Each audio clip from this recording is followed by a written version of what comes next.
So, I don't really like to talk about my personal life on here too much, but one of the reasons why there hasn't been a lot of retro reviews coming out lately, and I've been so busy, is I just recently finished a very personal project of mine. I created a time machine.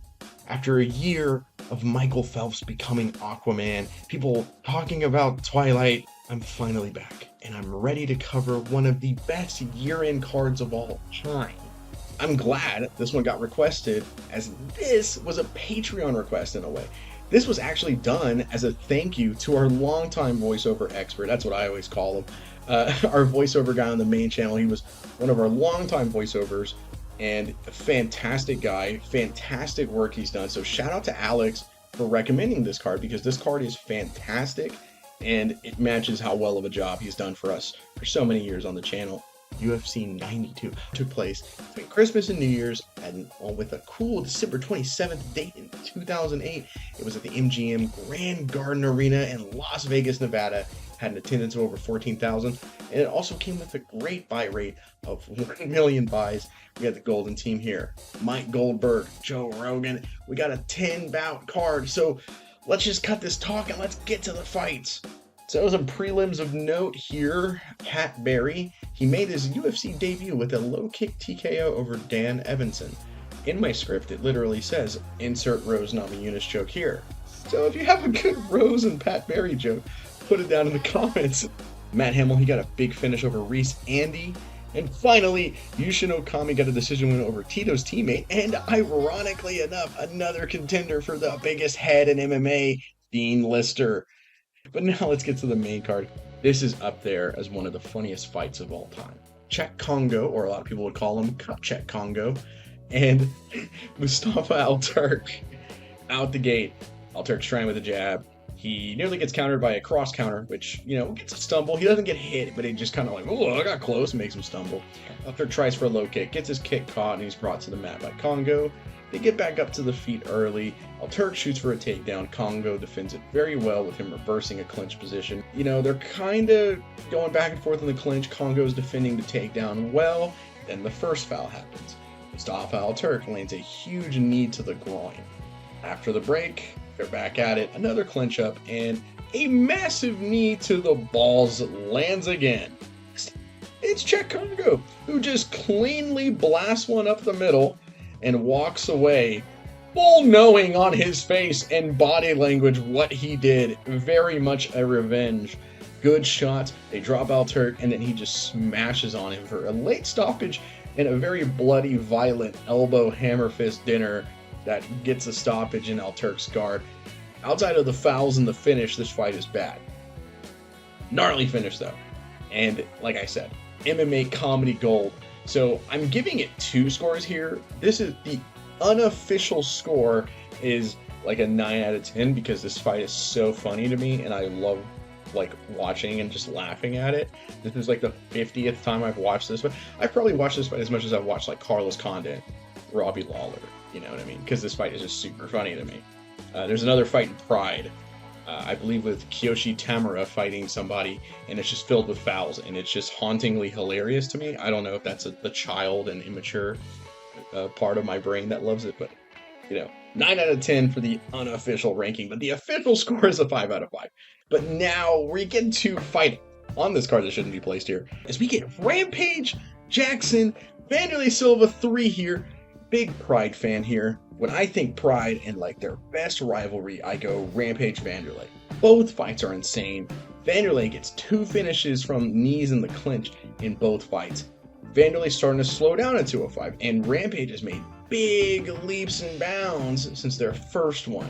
The mental edge is always there, and it has to be in Wanderlei's corner, and oh my gosh. Rampage just starts putting the pressure on Wanderlei. Good right hand landing early. Wanderlei circling. He eats a jab. He throws a couple of big shots with a low kick ending it, but really all of it whiff. Wanderlei, he's just having his head just sitting there when he throws shots, and Rampage is moving his head every time he throws a punch. Rampage goes for a takedown. Wanderlei stuffs it, lands a short knee. Wanderlei going to the low kicks. He's clearly been doing some studying after the Forrest fight that Rampage had. Wanderlei looks to time a big right hand over the jab, and then he goes to flurry Rampage and lands some shots, but here comes a big, picture-perfect left hook on the jaw.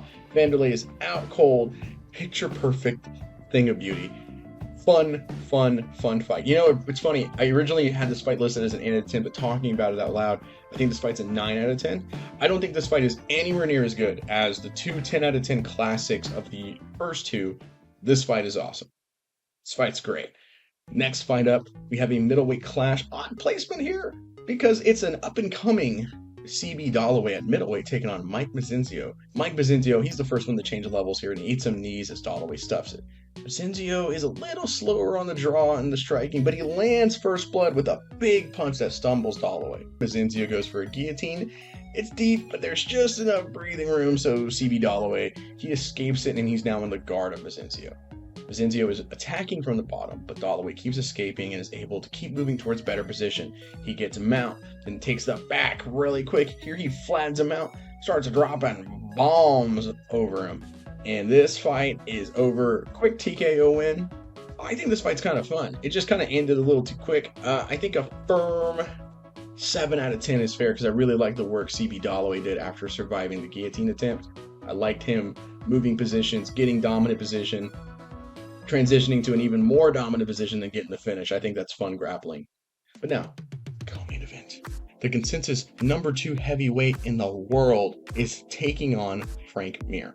It's kind of a weird mirror match here because we're seeing, even though Big Nog is the interim UFC heavyweight champion, Frank Mir is kind of the UFC version of Pride Big Nog.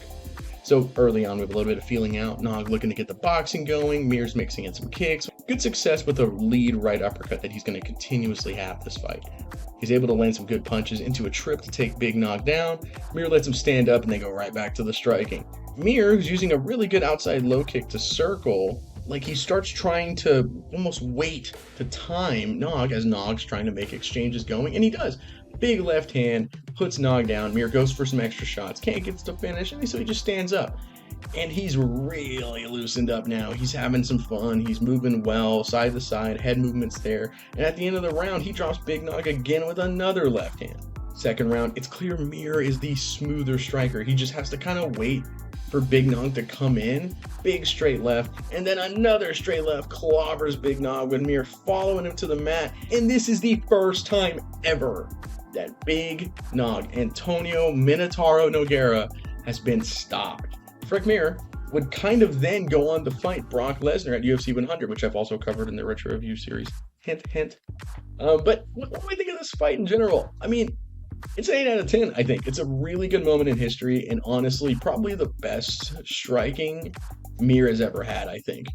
And Mir was a lot of fun to watch in his prime, and this is like a weird moment where he had a little bit of a second prime going on here. But now, we're here for the main event. The first champion of season 1 of Tough, and he's defending his light heavyweight championship against one of the champions of the second season of Tough, and Joe Stevenson. Yeah, see, I didn't think that made sense either. It's actually Rashad Evans.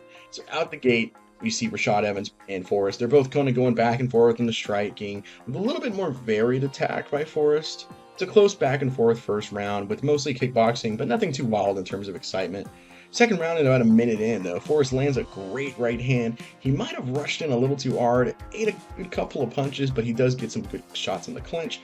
Rashad is starting to lower his hands, trying to catch a kick when he can. Despite this, Forrest is still landing more and more as the second round progresses, and with near a minute left, there's a great right hand from Rashad. It lands cleanly, but not enough to capitalize on, but the round ends with Forrest landing a great combination right as the round ends. Third round, Rashad still circling on the outside, and Forrest is doing well with the combinations. He's ending in kicks, but then he goes for one, and he throws a rear right kick to the body, which gets caught.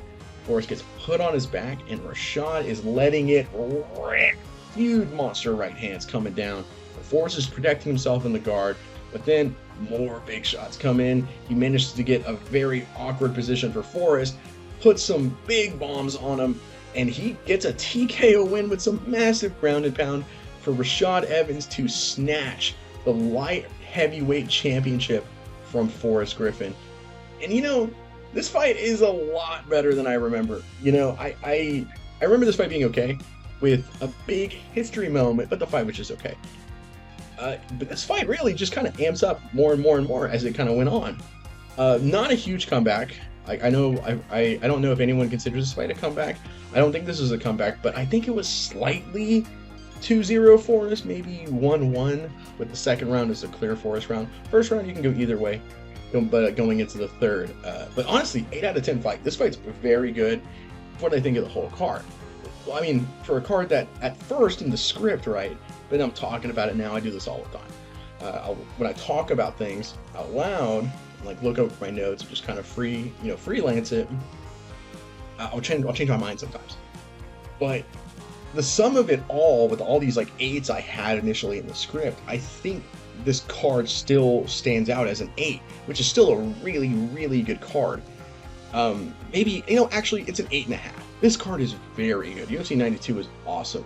One moment that kind of sticks out for me in terms of history for this card is Rashad kind of gets passed the torch, and it kind of creates this hot potato situation where in Rashad's next fight, he loses to Machida. Then Machida Shogun has their whole thing after that, and that's when it kind of ends. But in that period of time, that was probably the last time 205 was a great division. I don't think 205's ever recovered from this. Father Time really beat these guys out here. Father Time and some guy that was like in his early 20s showed up on every known concoction of steroids known to man. He basically came in with the super soldier serum that Captain America's on, roided up like crazy, and I don't think the division's ever recovered from that. I could talk about this subject forever because I think 205 is a very interesting division in terms of history. Maybe I'll do that one day. But that's it for me, though. I'm Joe Neal with the INC, and thank you from the INC. Thank you so much for watching. Peace.